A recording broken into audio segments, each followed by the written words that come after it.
Have you ever experienced this? You get to the lake before anyone else. The water is like glass.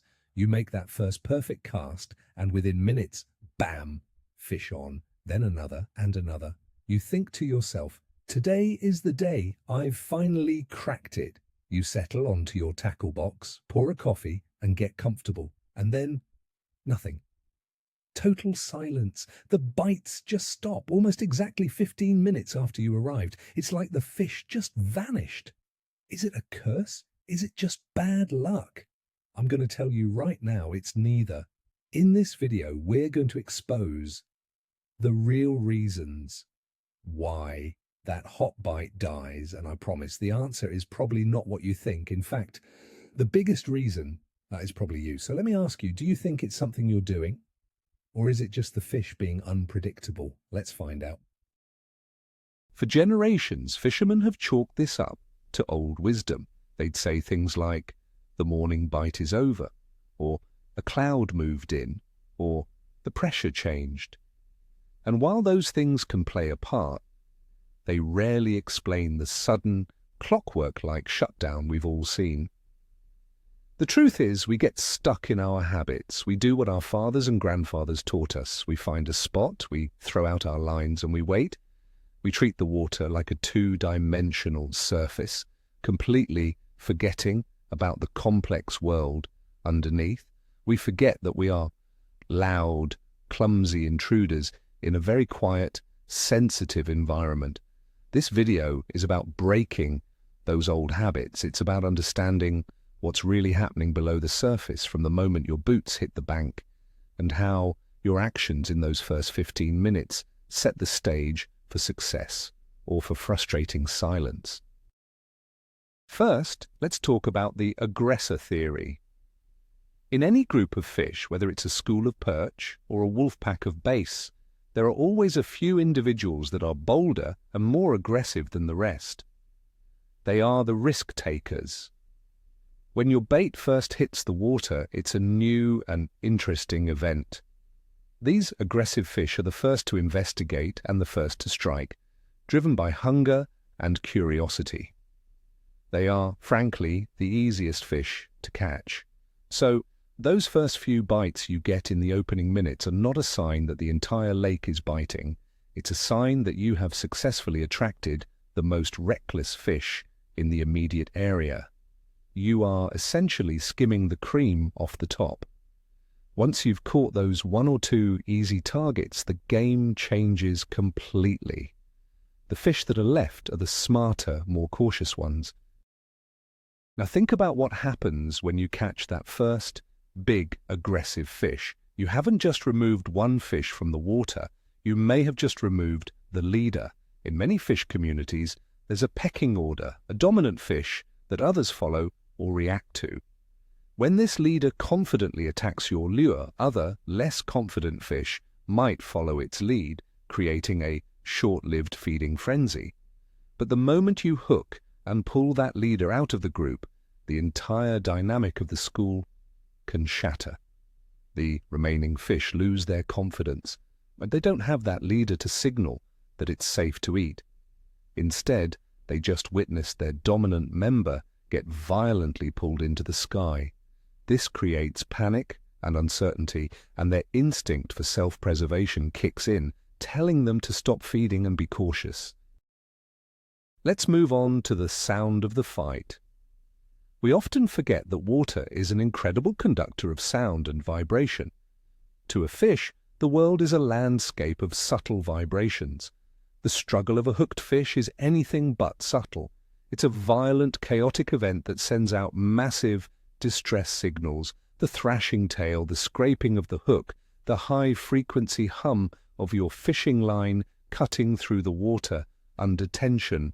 All of this is like a loud alarm bell to every other fish in the area. It screams, "Danger! Predator!" While you're feeling the excitement of the fight, you are also effectively teaching every other fish nearby that your bait is a trap. The smarter fish immediately associate your spot with a life-threatening event and will either flee the area or become extremely wary of anything you present. Think about your own arrival. We call it the initial noise signature. You park your car, you slam the door. You walk down to the bank, your footsteps thudding on the ground. You drop your heavy tackle box with a loud thud. You assemble your rods, clicking and clanking metal parts together. To us, this is just setting up. To the fish, it's a series of unexplained, threatening explosions and vibrations. Now, ironically, this initial commotion can sometimes attract curious fish like bass. They might come in to see what's going on. This can contribute to that initial flurry of bites. But for every curious fish, there are several wary ones that are now on high alert. They heard you coming from a mile away, and while the aggressive ones bite, the cautious ones are already watching and waiting for the first sign of real danger. This leads us directly to the settling in problem. For the first 15 minutes, you are relatively still. You're focused, making your first casts, full of anticipation. But once you've caught a fish or two and the initial excitement wears off, you start to settle in. You shift your weight on your chair or tackle box. You reach into your bag for a snack, the zipper making a loud noise. You crack open a can of soda. You cough. Each of these small actions creates a new set of sounds and, more importantly, vibrations that are completely alien to the natural underwater world. The fish that were already on high alert from your arrival now have confirmation that a large, unpredictable creature is nearby. While you think you're being quiet, you are actually broadcasting your presence with every little move you make. Let's dig deeper into one of the most overlooked factors: ground vibrations. This is the silent killer of fishing spots. Fish don't have ears like we do, they have a lateral line. This is an incredible sensory organ that runs along their sides, allowing them to feel the tiniest vibrations and pressure changes in the water. When you take a step on the bank, especially on soft earth or a wooden dock, that vibration travels through the ground and into the water. To a fish, it feels like a mini earthquake. A heavy footstep can feel like a drum beat. Shifting your weight on your seat sends a low-frequency pressure wave through the water column. The fish can't see you, but they can feel you. After 15 minutes of you fidgeting, they've pinpointed your exact location and have associated it with danger. It's no wonder they stop biting. Next up is the shadow effect. Now, this is something many bank fishermen completely forget about. When you first arrive early in the morning, the sun is low. Your shadow is long, but it might be pointing away from the water. As the sun climbs over the next 15 to 30 minutes, your shadow's position changes. Suddenly, the dark, moving shape of your body and waving fishing rod is being cast directly over the spot you're fishing. To any prey animal, and that includes most fish, a large, moving shadow from above is the universal sign for a predator, like a hawk or a heron. The fish's instinct screams death from above, and they will either dart for the nearest cover or freeze completely, refusing to eat. You could have the best bait in the world, but if your shadow is on the water, you are fishing a dead zone. Let's talk about something you can't see, the scent trail. When you hook and land that first fish, a complex scent story is released into the water. The struggling fish might release alarm pheromones, which are chemical signals that specifically tell other fish of its species that there is a predator nearby. If the fish is bleeding even a tiny bit, the scent of blood is a powerful attractant for predators, but a major deterrent for the fish you're trying to catch. Furthermore, and think about your hands. After you handle that first fish, your hands are covered in fish slime and those same alarm scents. When you then grab your bait or lure to cast again, you are contaminating it. You are essentially baiting your hook with a danger signal. The wary fish that are left can smell it and will refuse to touch it. A huge mistake many anglers make is with their baiting strategy, specifically overchumming. In the excitement of the moment, You see a good spot and decide to light it up. You throw handfuls of ground bait, corn or pellets into the water to attract fish. It works. The aggressive fish rush in for the free meal, and you catch one or two, but you've put down so much food that the fish become full very quickly. Or they become preoccupied with finding all the little bits of free food on the bottom and completely ignore your hook bait, which is just one offering among hundreds. After 15 minutes, the fish are either full and no longer feeding, or they are still busy cleaning up the buffet you provided. You've accidentally trained them to ignore your hook. On the flip side of that coin is the problem of underchumming, and this is just as common. You throw in a very small amount of bait, just a little pinch, to get things started. It's just enough to grab the attention of those one or two highly aggressive fish that are nearby. They swim over, quickly eat the few free samples you offered, find your hook bait, and get caught. And that's it. The party is over. There was never enough bait in the water to hold a larger school of fish in the area or to give them the confidence to feed for a prolonged period. So once those initial easy-to-catch fish are gone, there is absolutely nothing left in your swim to attract new fish or to keep the more cautious ones interested. Your spot is now empty of both fish and food, of both. This brings us to a simple but crucial concept: spot burnout. Imagine your fishing spot is a small room. When you first cast in, you are targeting the fish that are actively occupying that specific small area. Through a combination of catching the aggressive ones and spooking the wary ones with noise, shadows, and vibrations, you have effectively burned out that little piece of water. The fish have either been caught or have moved a safe distance away. Many anglers will stubbornly continue to cast to the exact same spot for the next hour, wondering why the bites stopped. The fish are often still nearby, maybe just 10 or 20 feet to the left or right, or a little deeper. They haven't left the lake, they have just left the immediate danger zone that you created around your hook. Another subtle factor is the loss of bait freshness. Think about the bait on your hook. When you first cast it out, it's perfect. If it's a live worm, it's wiggling energetically. If it's a dough bait or scented plastic, it's releasing a powerful and attractive scent trail. But after 15 minutes in the water, things change. The live worm gets tired and stops moving as much. The water leaches the scent out of your dough bait. It becomes a less appealing, washed-out version of what you started with. The initial aggressive fish hammered the fresh, perfect offering. The more cautious fish that are left are looking at a much less tempting meal. They might inspect it and turn away. Many times, the simple act of reeling in and putting on a fresh piece of bait is all it takes to get another bite. Now let's touch on something we often blame but rarely understand: atmospheric micro-changes. While a major storm front moving in is an obvious game-changer, very small, subtle shifts can also have a big impact.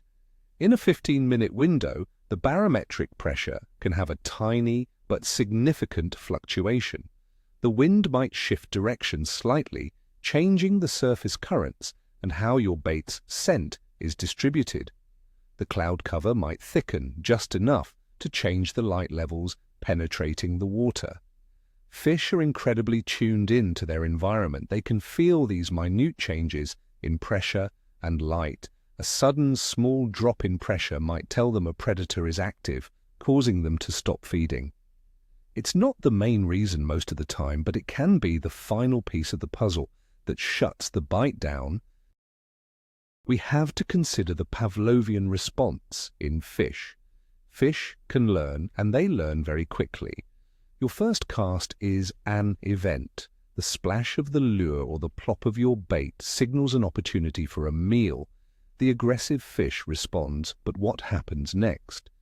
A violent struggle, distress vibrations, and the fish disappears. The next cast hits the water. The remaining fish have now experienced this sequence: splash, then danger. You are actively conditioning them. In just a few minutes, you can teach the entire local population that the specific sound and sight of your presentation is a trap. It's a classic conditioned response. The initial signal meant food, but after a few repetitions, it now means danger. Their survival instinct overrides their hunger. Let's talk about your appearance, specifically the visual cues you're giving off. When you're focused at the start, you might be sitting low, trying to be stealthy. But after 15 minutes, you relax. You might stand up to stretch. You might be wearing a brightly colored jacket or a white hat. Against the backdrop of the sky or shoreline, your silhouette becomes a massive, obvious beacon of danger.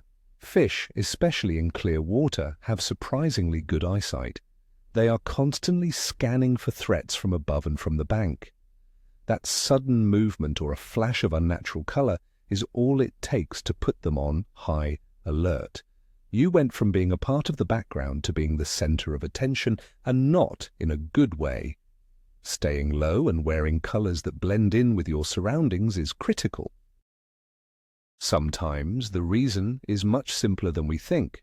The school just relocates. Fish are rarely stationary for long periods. They are often on the move, following established patrol routes around a lake or along a riverbank. They might be chasing bait fish or moving from deep water to shallow feeding areas. It's entirely possible that your initial 15-minute hot streak was because you happened to cast right into the path of a moving school. You caught the front runners as they passed through, but they were never planning to stay.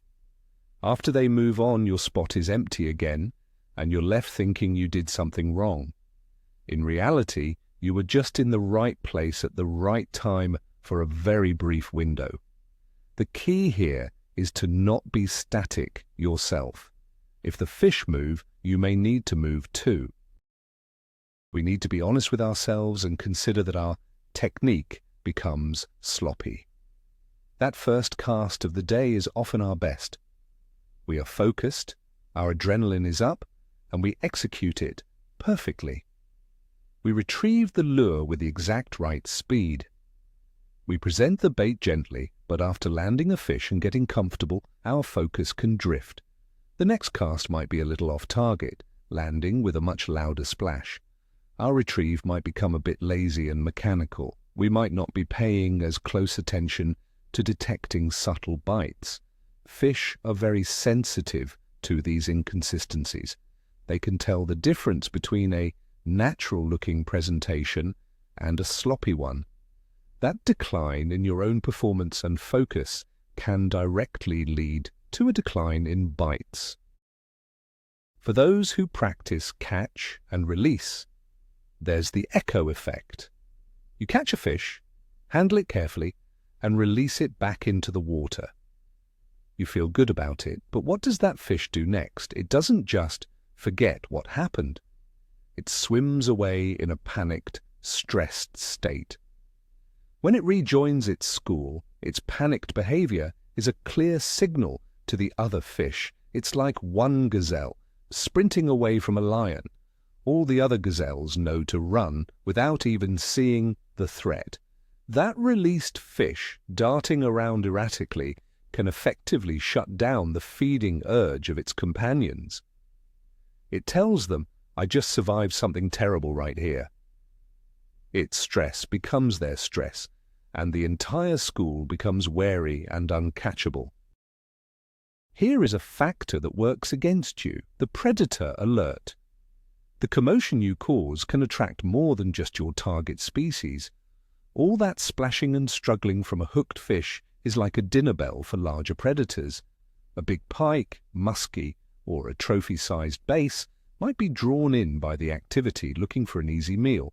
When a top-tier predator moves into the area, all of the smaller fish you were catching will instantly vanish.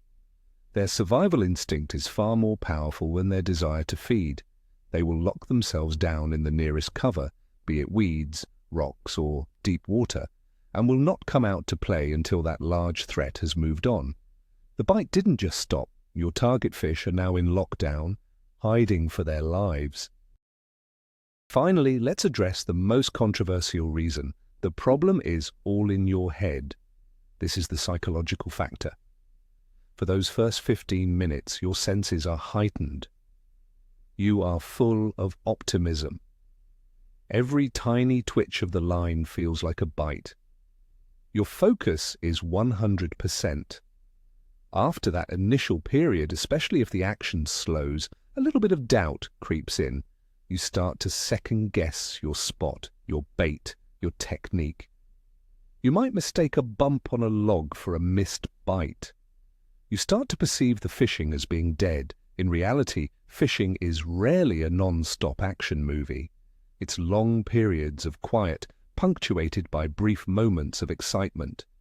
That initial flurry was the exception, not the rule. The shutdown you're experiencing is often just the fishing returning to a normal, slower pace, but your perception, soured by the initial success, interprets it as a total failure. So, as you can see, the 15-minute curse isn't a curse at all. It's not one single thing. It's a combination of factors, a chain reaction that we, the anglers, almost always start. We catch the dumbest fish first. Our noise and vibrations from the fight and from us settling in spook the smart ones. Our shadows, our scent, and our sloppy technique do the rest. The most shocking takeaway for me is just how much of an impact our simple presence on the bank has. Those ground vibrations are a game changer. Understanding this completely changes how you should approach a new spot. It's not about just being quiet. It's about being invisible, being still, and thinking like a predator, not like a clumsy intruder. Thank you so much for watching. If this video opened your eyes, please hit that subscribe button and give it a like so others can find it. And now I want to ask you, after hearing all this, what is the one mistake you think you've been making all along? Let's discuss it in the comments below.